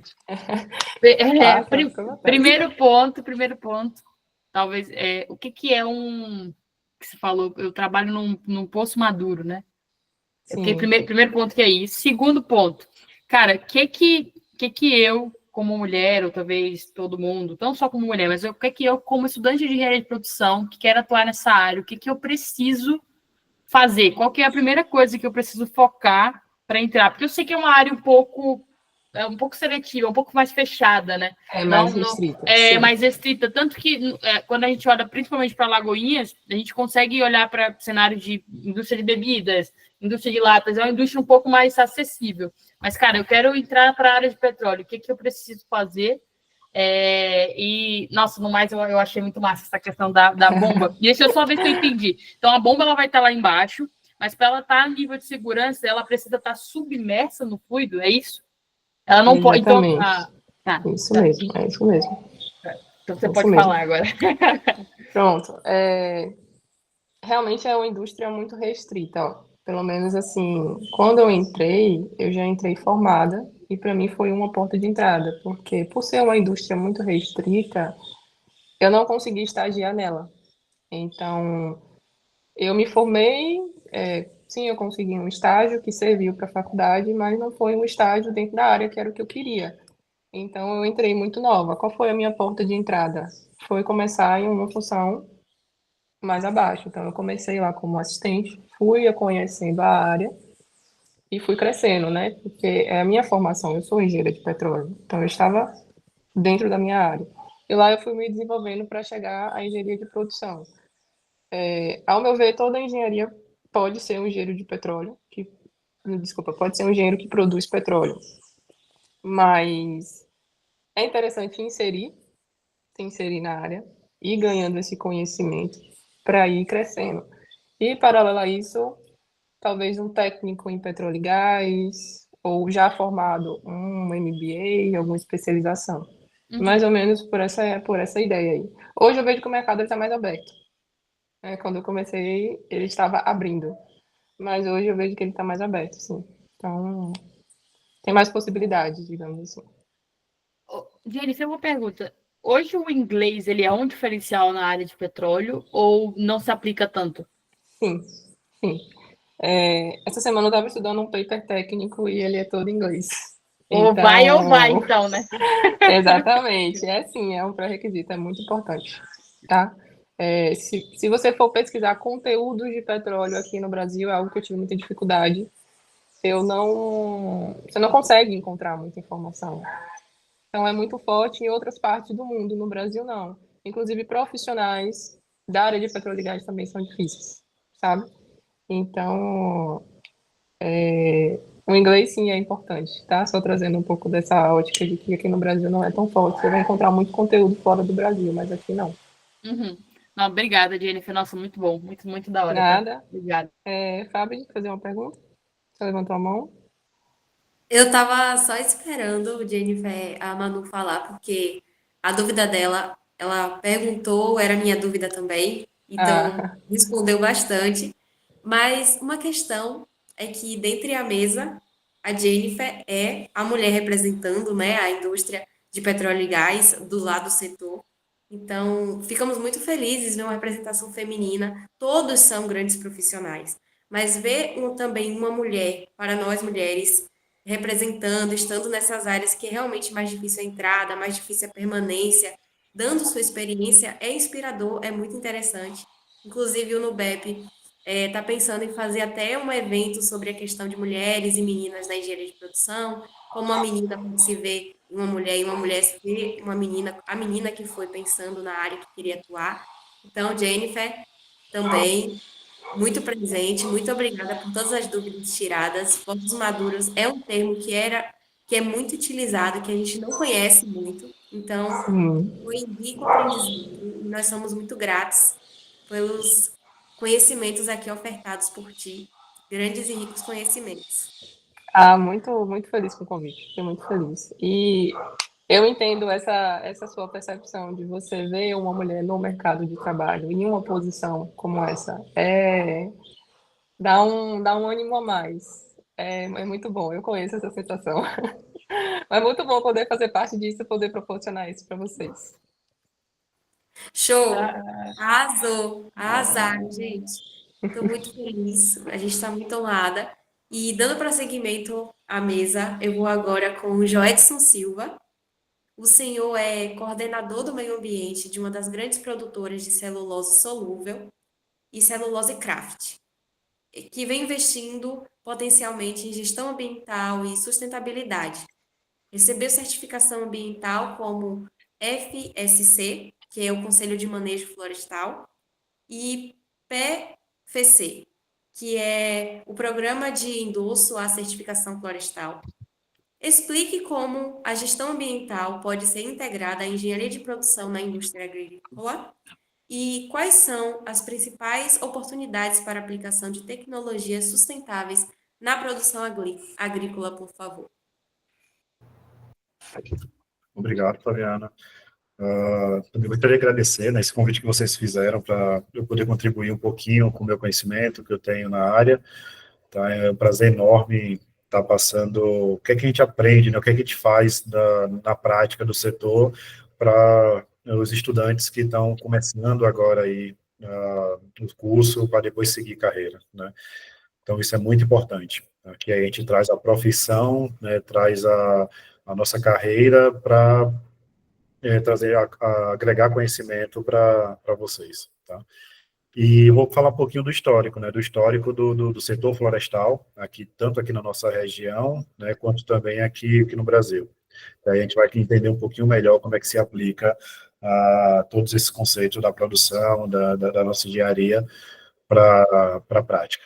Tá? Então, o setor de florestal, né, ele tem, aqui no Brasil, ele tem mais de 50 anos de existência, né? Então, veio e se implantou-se, né, aqui com o objetivo de dormentes, de produzir dormentes para poder alimentar a linha férrea, né? Então, o objetivo principal era esse, e depois vieram melhorando cada vez mais a tecnologia e implementando em outros setores, por exemplo, na produção de carvão para siderúrgicas, né, que ele alimenta fornos de carvão para produzir metais, e substituição também ao carvão mineral, dependendo do ferro-liga que a gente produza, tá? Tem também a produção de madeira para a produção de celulose, que é o caso que eu trabalho hoje, que eu atuo. Então, a produção de celulose, ele tem duas vertentes. A celulose craft, né, que é a celulose que produz papel, quem está acostumado, e a celulose solúvel, que é a produção de produtos mais especiais, ou seja, o eucalipto, ele também é utilizado na produção alimentícia, por exemplo. Então, sorvete ele tem celulose de eucalipto para poder dar aquela consistência, né, de não derreter facilmente. No creme dental, na película da salsicha, que é de celulose também, tá? No tela de plasma também já faz celulose, filtros de cigarro, né? Então tem várias aplicabilidades hoje, né? E hoje a nossa fábrica da nossa regional, né, que a gente trabalha é aqui em Camaçari, no polo petroquímico, e lá que produz essa celulose especial que é destinado para outros setores. E uma mudança que teve, né, já há algum tempo, que foi quando iniciou a produção dessa celulose especial, é utilizar ele para tecido. Então, o tecido, um dos tecidos que a gente utilizava mais, que era através do poliéster, era através do petróleo, né, produção do petróleo. Então, utilizava-se muito isso. E quando, com a melhoria da tecnologia, a gente conseguiu, né, transformar esse produto através da fibra longa e produzir tecido, então você já tem um tecido sustentável, né, você já tem uma produção sustentável desses materiais, porque você sempre produz nas mesmas áreas, né. Hoje, a empresa que eu atuo, ela vem de um ciclo de produção de florestas há mais de 35 anos. Então, sempre plantando nas mesmas áreas, né, e fazendo também parcerias com pequenos produtores que queiram também crescer o negócio ou produzir algo mais, né. O setor de produção de floresta, ele sempre veio com essa questão sustentável, com essa pegada mais ambiental, né. Por qual motivo? Porque ela tem uma abrangência maior com a natureza. Ela tá se relacionando muito mais com a natureza e acaba tendo essa obrigação, né, da gente preservar os recursos naturais, preservar a fauna, preservar a flora, respeitar as questões sociais. Então, essa pegada socioambiental, essa pegada ESG é muito mais forte no setor florestal. Por isso que acaba sendo referência, né, acaba tendo vários cases de sucesso para poder replicar em outros setores, né, que são mais fixos, né? Por exemplo, a mineração, que você entra numa área e produz naquela região durante 50, 80, 100 anos, produzindo minério para abastecer vários outros setores, né? Então, o setor de produção de floresta, ela tem esse vertente. Falando especificamente da parte ambiental, a gente faz várias atividades que a gente tem que aplicar a engenharia, né? Tem que aplicar os conceitos da engenharia. Por exemplo, a atividade mais práticas que a gente tem é a restauração florestal, que é basicamente você pegar uma área degradada por uma atividade produtiva e transformar ela de novo numa área conservada, com fauna enriquecida, com flora, com uma biodiversidade bem dinâmica. E aí, como é que a gente aplica a engenharia de produção? A gente contrata uma mão de obra, contrata maquinário para produzir de maneira eficiente e rápida para o ambiente se restaurar o mais rápido possível. Então, você está ali implementando ferramentas de qualidade. Como que aplica ferramenta de qualidade? Então, você pega uma muda nativa, você planta, né, naquele solo e quer que ela cresça mais rápido. Então, você tem que controlar o tamanho dela, você tem que controlar pragas e doenças. Então, você aplica vários conceitos, né, de qualidade, de monitoramentos, de indicadores, para poder você ter uma maior eficiência. Além disso, como a gente interage muito com recursos naturais, por exemplo, a água, né, que são os rios que a gente conhece, a gente começa a monitorar microbacias. Então, a gente pega uma bacia mesmo, né, como se fosse um formato, assim, de uma bacia, e aí a gente acompanha tudo que interage ali dentro. Se eu tenho um plantio florestal, se eu tenho alguma atividade acontecendo ali dentro, eu quero saber o que está acontecendo naquela microbacia. Então, eu coleto água naquele ponto, geralmente a jusante do ponto, para eu poder entender qualquer interferência que a atividade esteja causando ali dentro.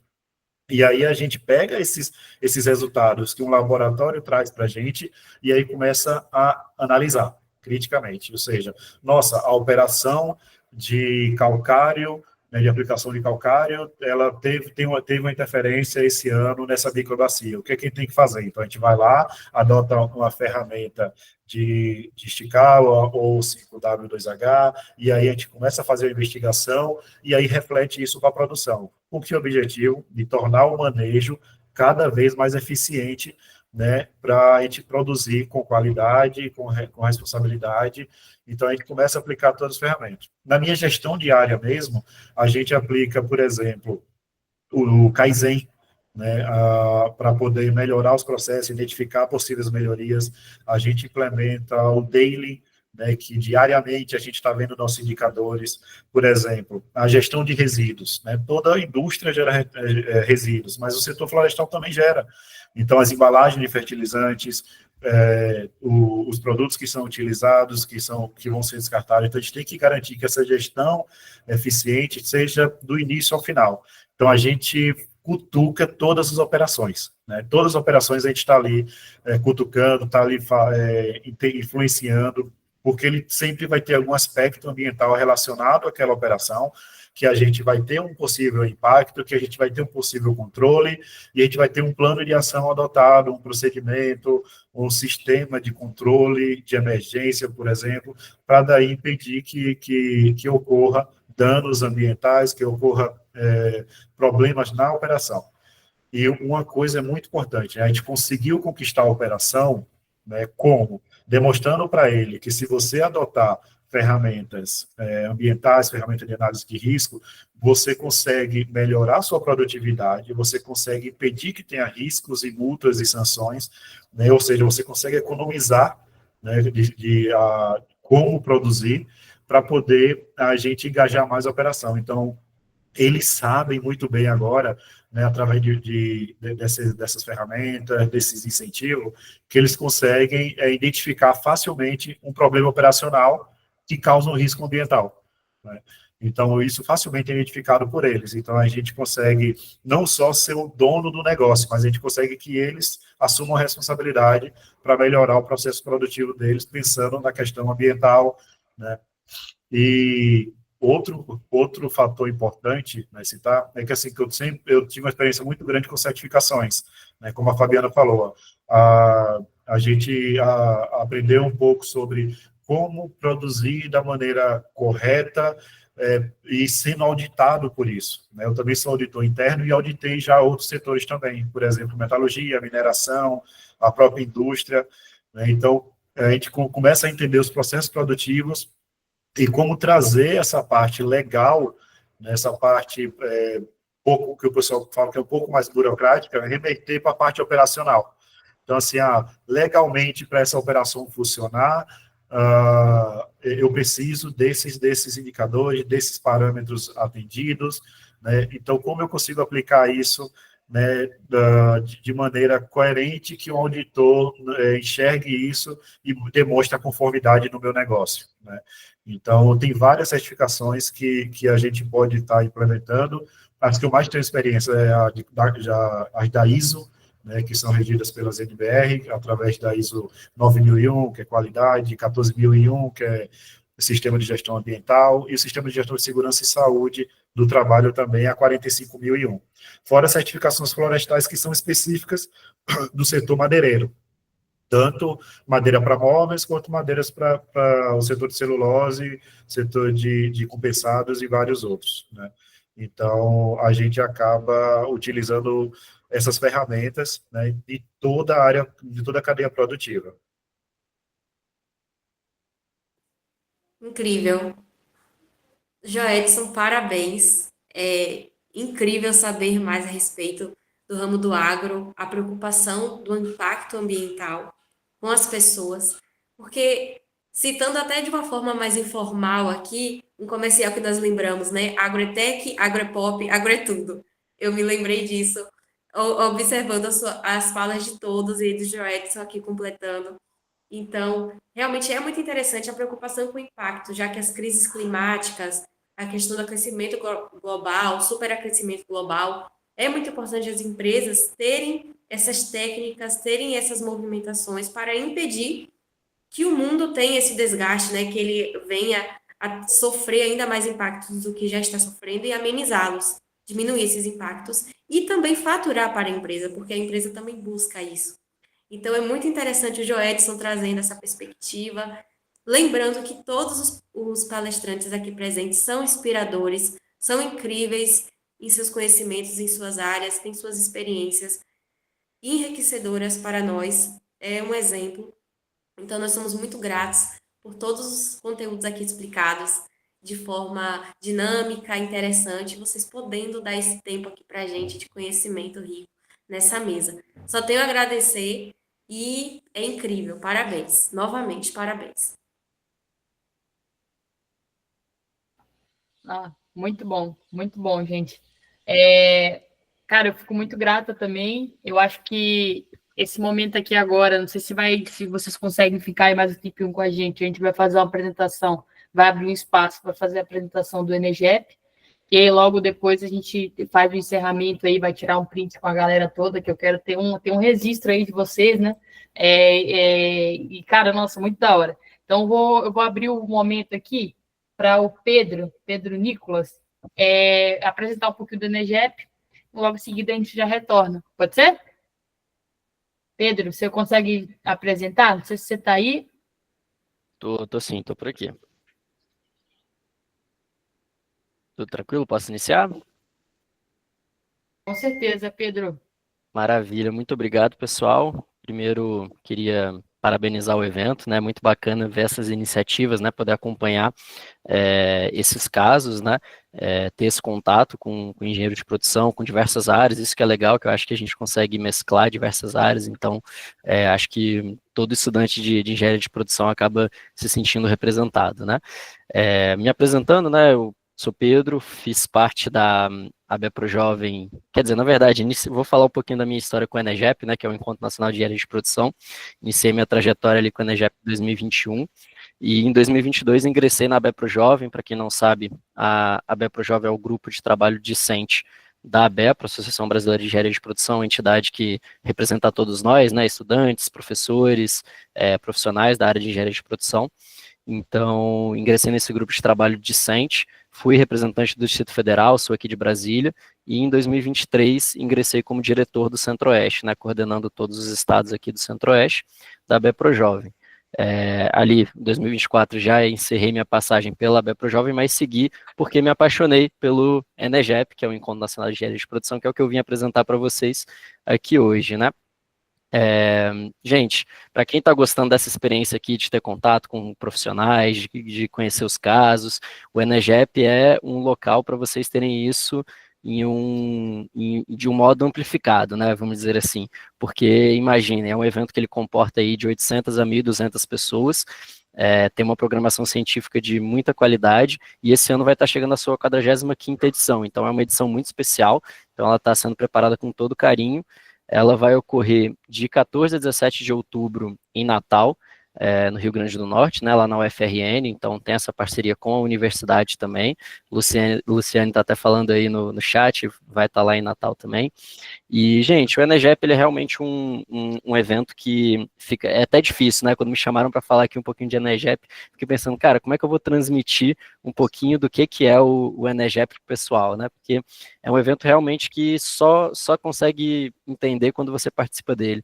Porque imagina ali que você reúne toda a comunidade acadêmica, profissionais, pesquisadores, professores, e é muito interessante porque você tem essa reunião de pessoas que, de alguma forma, se conectam através do que é a engenharia de produção, e realmente é um momento que, assim, não consigo descrever nada além de mágico, né? Que só consegue entender quem já foi. Não sei se alguém aqui que está nos ouvindo já participou de alguma edição da Enegep. Eu já acumulei aí, como comentei com vocês, né?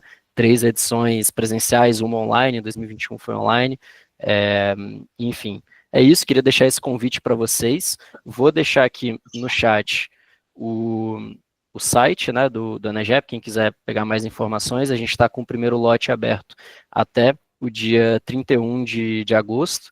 Então, até o dia 31 de agosto tem a possibilidade de conseguir um valor um pouco acessível. Estudantes também e associados da BEPRO têm um valor mais acessível também, por entender as condições, né, dos discentes. E vou compartilhar com vocês agora também aí no chat o cupom, um voucherzinho que também dá um desconto cumulativo de 5% de desconto para quem quiser fazer a inscrição no evento. ABJ Nordeste, né, o cupom que ele é oferecido pela BEPRO Jovem, então quem quiser utilizar esse cupom já vai garantir mais 5% de desconto na inscrição do evento, tá? Vou compartilhar com vocês também, porque é interessante para vocês saberem, o ENCEP, que é o Encontro Nacional de Coordenadores de Curso da Engenharia de Produção. Ele é um evento mais focado para a parte, né, de coordenadores de curso, obviamente, e os temas abordados nesse evento são as diretrizes curriculares, atribuições profissionais. Então é importante nós estudantes, né, que já estamos pensando no futuro. Bom, eu não sou mais estudante, me formei esse ano, mas enfim, ainda tenho essa pegada de estudante. É importante a gente estar discutindo essa questão das atribuições profissionais, muito importante. Então, tem a presença do CREA Confea, da Mútua, nesse evento. É onde é discutida também a avaliação dos cursos de engenharia de produção, tanto a graduação quanto a pós, e é onde são apresentados alguns relatos de experiência. Então, estou compartilhando com vocês também o link do evento, quem quiser participar. Ele vai ser logo antes do ENEGEP, dias 13 e 14 de outubro. Então, no dia 14 de outubro, o ENCEP ele ocorre pela manhã, o ENEGEP inicia pela tarde. E, enfim, fica o convite para vocês participarem também. Quem já vai para o ENEGEP, quiser aproveitar o ENCEP também, já consegue ter um gostinho. E acho que, no mais, era isso que eu tinha para apresentar para vocês, para falar com vocês. Não sei se alguém tem alguma dúvida sobre o evento. E, para finalizar também, eu queria convidar também todos a podia assistir aqui algumas apresentações, né, que foram feitas aí no dia de hoje. Cheguei ali a partir das 9h30 e queria convidar a todos para publicarem, inclusive, no ENEGEP do ano que vem. Esse ano, infelizmente, as inscrições, né, as submissões já foram encerradas, mas nós temos uma categoria do ENEGEP que ela é focada em casos empresariais. Então, uma coisa que a gente vem trazendo, né, para o ENEGEP é um pouco dessa conexão maior com as empresas, né, com profissionais da área. Então, a gente tem tentado realmente trabalhar naquela tríplice união, né, trabalhando com universidade, com empresas, com a indústria. Então, a gente tem esse espaço dedicado exatamente para os cases empresariais. Inclusive, nesse ano, em 2025, a gente vai lançar o livro dos melhores casos empresariais da BEPRO, durante o ENEGEP 2025, os casos empresariais de 2024. Então, fica o convite para quem quiser, ano que vem, também submeter esses trabalhos. Acho que tem iniciativas que são muito legais e que precisam, né, como está sendo feito neste evento, precisam ser compartilhadas, né, por que não com todo o Brasil, né? Então, é isso, gente. Se tiverem alguma dúvida, alguma questão, fiquem à vontade.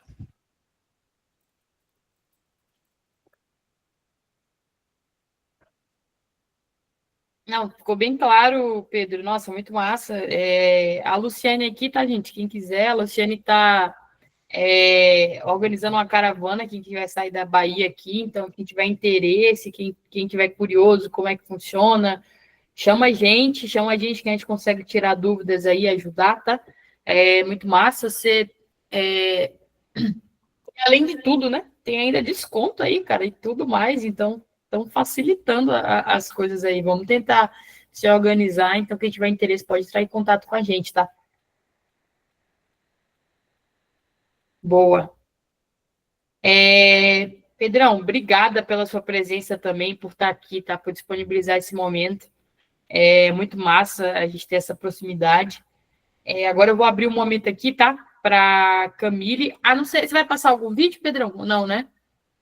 Não, até tinha um material aqui, mas acho que não vou passar, não. Eu vou deixar com vocês, na verdade, aqui as redes sociais da BEPRO, que eu acho que é interessante para o pessoal poder acompanhar, que lá a gente vai começar a divulgar em breve, né, toda a programação científica, né, alguns palestrantes já foram confirmados por lá. E, bom, tem alguns vídeos, quem quiser conhecer um pouquinho mais sobre o evento, né, tem outros eventos que a BEPRO organiza, né, além do INCEP da ENEGEP, tem o ICEON, que ocorreu esse ano em Bari, né, uma conferência internacional. Então todas essas informações, elas são divulgadas na nas redes sociais da BEP, então já deixei o Instagram aí para vocês, quem quiser ir acompanhando por lá, e em breve a gente vai soltar também a programação, a grade de mini cursos e visitas técnicas, porque além da programação científica tradicional do evento, além das apresentações dos trabalhos que ocorrem durante o evento, nós oferecemos também mini cursos, né, e visitas técnicas com empresas da região. Então, quem curte essa parte, né, de conhecer uma planta, de repente, né, ter esse contato um pouco mais próximo, é interessante. O mini curso muito voltado para a capacitação em algumas habilidades, sejam técnicas ou hard ou soft skills, né, focadas na área da engenharia de produção, podem acompanhar também. Então fica o convite para vocês. Boa, boa, muito obrigada, tá, Pedro? Obrigadão, time. Agora vamos dar o espaço agora para Camille, tá? Bom dia, pessoal. Consegue me ouvir direitinho? Sim, sim. Pronto. Agora vamos para a parte boa também, né? De prêmios, brindes. Quem não assinou a lista de presentes ainda para assinar, porque só vai conseguir participar do sorteio, quem tiver com o nome na lista. E agora eu vou passar um vídeo para vocês, nossos parceiros, que é a Voito, foi nosso parceiro nesse evento. É um vídeo do Thiago Coutinho. E dentro do vídeo ele vai estar passando um QR Code com um cupom de desconto para um curso de Power BI, grátis para todos os participantes. Então, assistam aí e pode ler o QR Code para ter acesso ao curso. Vou compartilhar aqui.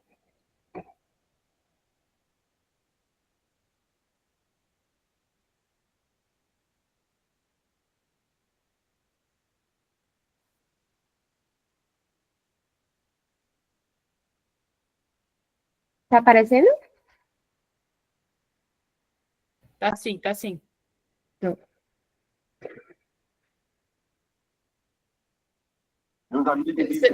O vídeo não tá aparecendo, não. o vídeo não tá aparecendo, não? Não. Tá. Tu tem que compartilhar a tela do vídeo. Tá compartilhando a tela do Meet.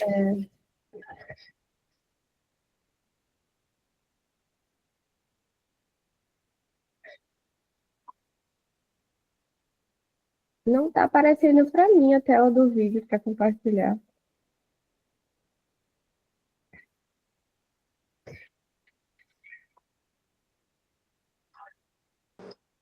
Camila, você não consegue mandar para alguém, não? Para ver se. Tenta mandar para a Manu para ver se ela consegue transmitir. Beleza. Manu tem acesso ao vídeo. Deixa eu ver agora se vai.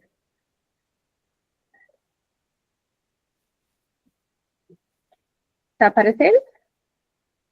Tá sim. Tá. Meus amigos engenheiros de produção, do MUVEP, do Rotas de Produção, que satisfação estar com vocês aqui. Eu sou o Thiago, fundador da Voito, uma empresa criada por engenheiros de produção para atender engenheiros de produção. E a gente tem um entusiasmo muito grande em apoiar eventos que estão orientados ao desenvolvimento da engenharia de produção no nosso país, como o exemplo do MUVEP. Então, parabéns a toda a organização por movimentar uma atividade importante. Mas, parabéns a você que está acompanhando, é interessado em aprender o que o mercado de trabalho está querendo ensinar. Isso é muito importante. A gente aqui na Voito se dedica todos os dias a criar conteúdos que preparem e desenvolvam profissionais para os desafios do mercado de trabalho. E quando a gente tem a oportunidade de estar aqui no evento junto com vocês, a gente sempre prepara um presente especial para deixar aqui a nossa marca. Então, se prepara, e você que está participando do NUVEP, do evento Rotas de Produção, vai ter acesso a um cupom exclusivo para aprender um dos softwares mais populares e mais úteis para manipular dados e criar dashboards e informações gerenciais para tomar decisão, chamado de Power BI. Power BI tem ampla aplicabilidade e popularidade no software da Microsoft. A gente vai deixar um cupom exclusivo aqui na formação de especialistas em Power BI para que você possa aprender, para que você possa aplicar, gerar resultados para as empresas e acelerar seus resultados profissionais. Essa é a nossa singela contribuição a todos vocês que estão em busca do próximo nível Então, aproveitem a oportunidade. Vejo vocês em breve e até mais.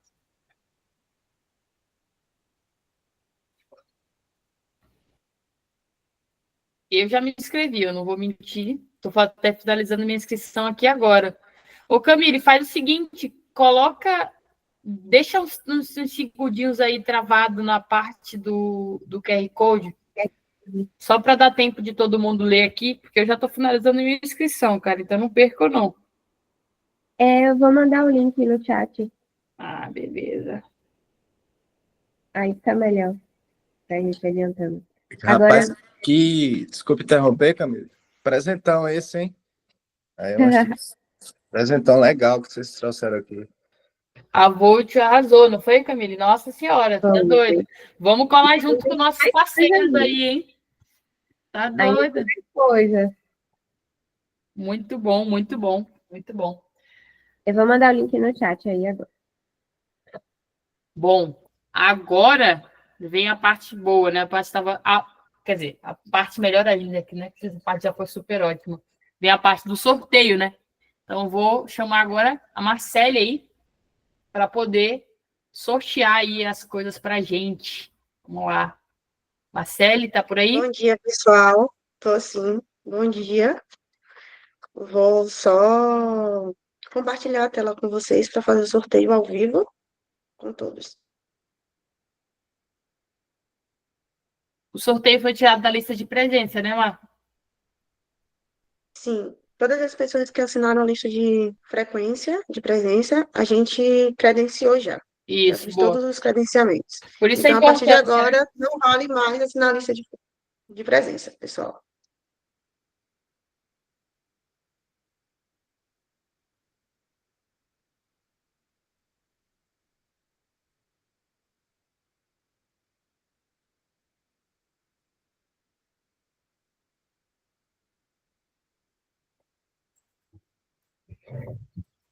É um curso também, com parceria com a Voit também, certo?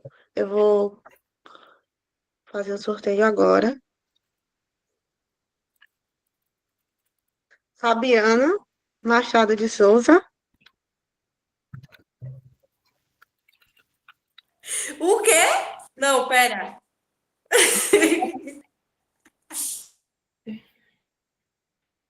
Parabéns, Fabiana.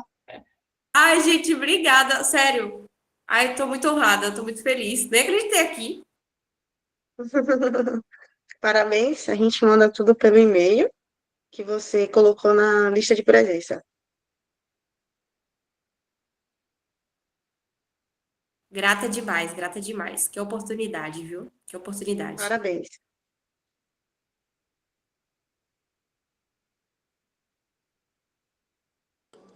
Qual curso foi esse sorteado? Foi uma formação em licencídio. Nossa, eu tô precisando, viu? Vai dar certo. Que presente, viu? Presentaço, presentaço. Ô, Pessoal. Fábio, você não quer negociar, não, Fábio, esse curso aí? Acho que não. Muito bom. Pessoal, então é isso, cara. Eu fico muito honrada. Eu quero tirar esse momento aqui agora para agradecer novamente os palestrantes que se disponibilizaram aqui a estar aqui com a gente. Então, a Jennifer, o Enio, o André, o Joedson. Cara, é isso. São pessoas que tiraram tempo ali no sábado para poder compartilhar conhecimento com a gente, para poder dar essa visão dos lugares que a gente pode atuar. E isso é muito gratificante, tá? Então, eu queria tirar esse momento aqui para a gente bater um print dessa nossa reunião, cara. Porque, nossa, eu estou muito feliz com esse momento que a gente viveu aqui, tá? Vou colocar todo mundo. Ó. Aí eu vou pedir para quem puder ligar a câmera, para a gente bater esse print aí agora. Vai ajudar bastante. Então, quem puder ligar a câmera aí, quem puder, vou dar 2 segundinhos aí para todo mundo ligar, tá? Vamos tirar de print aí. Aí eu vou contar até 3, tá? E aí eu vou tirar, tá? Então, vamos lá. 1, 2, 3. Eita. Foi demais. Gente, muitíssimo obrigada, tá? Ó, sigam a gente, vão no LinkedIn dos palestrantes, tá? Então, aproveitem o conhecimento que a gente trouxe aí, vão lá, sigam a gente no Instagram, acompanha que tá vindo mais coisa aí. Ó, a Voito, tá? Aproveitem o curso, hein? Aproveitem. Os palestrantes também, peguem aí, se inscrevam, aproveitem. E é isso, tá, gente? Muito obrigada. Valeu. Ótimo Muito final de obrigada, semana gente, para todos nós. pelo convite. Muito obrigado. Valeu, time. Valeu, obrigado. Tchau, tchau. Tchau, tchau. Parabéns para todos vocês aí, excelente evento. Obrigado. Amém. Obrigada, André. Tchau, tchau. Um abraço, viu? Obrigadão.